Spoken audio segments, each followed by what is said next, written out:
যে মাছ চাষ করে মাছ, এই যে দর্শক দেখতে পাচ্ছেন মাছ পড়ে গেছে। দর্শক আমি আছি এই মুহূর্তে রসুলপুর হাটে, রসুলপুর গরুর হাটে। দেখতে পাচ্ছেন মাদাইয়া থেকে নওয়াবপুর যে রোডটা চলে গেছে, এই রোডের অবস্থা খুবই করুণ, খুবই বেহাল দশায়। যে দেখতে পাচ্ছেন গরুগুলো কিনে নিয়ে যাচ্ছে।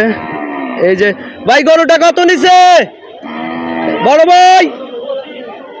1,25,000 টাকা দিয়ে গরুটা নিয়ে যাচ্ছে। দেখতে পাচ্ছেন দর্শক, এখানে বেশ কিছু আরো গরু আছে যেগুলো আস্তে আস্তে এই যে গাড়িতে করে উঠে নিয়ে যাবে। এই যে কিন্তু এই যে একটা রোড, এই রোডটা কিন্তু খুবই রিস্ক।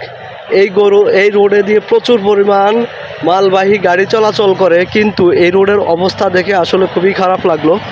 কারণ এই রোডে প্রচুর পরিমাণ যানবাহন চলাচল করে এই অঞ্চলের। এটা কিন্তু রোডটা চলে গেছে একদম সেই চাঁদপুর কালিয়াপাড়া যে এলাকাটা, সেই এলাকায় চাঁদপুর কুমিল্লা হাইওয়েতে গিয়ে এই রোডটা লাগছে। কিন্তু এই রোডে অবস্থা খুবই খারাপ। এই যে দেখতে পাচ্ছেন গাড়িগুলো চলতে খুবই কষ্ট হচ্ছে। তো প্রশাসনের দৃষ্টি আকর্ষণ করব, আপনারা দ্রুত। এই মাছ পড়ে গেছে, মাছ পড়ে গেছে, ওই যে ওই যে ওই যে মাছ পড়ে গেছে। এই যে মাছ চাষ করে মাছ, এই যে দর্শক দেখতে পাচ্ছেন মাছ পড়ে গেছে। এই যে মাছের এই গাড়ি থেকে মাছ পড়ে গেছে।